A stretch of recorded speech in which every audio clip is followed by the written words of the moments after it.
4 unit rumah di Jorong Tanjung Pangkah, Nagari Lingkung Awa, Kabupaten Pasaman Barat ludes dilalap si jago merah Senin siang. Informasi di lapangan, kebakaran tersebut terjadi ketika rumah dalam keadaan kosong ditinggal pemiliknya.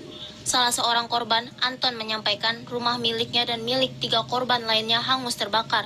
Bahkan seluruh isi rumahnya tidak ada yang tersisa.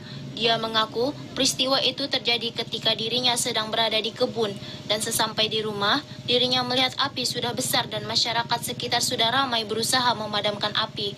Namun, karena sebagian rumah terbuat dari papan, membuat api dengan cepat membesar dan menghanguskan seluruh isi rumah.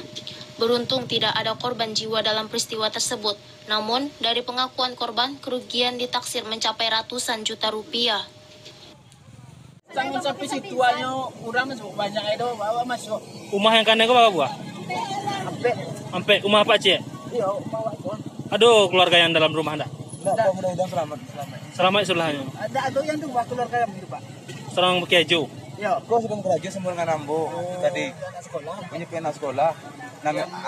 Nang laki-laki menembak unggih. Menembak unggih lah buat. Menembak lah buat. Habis sebelah ya pak? Yang dalam pak?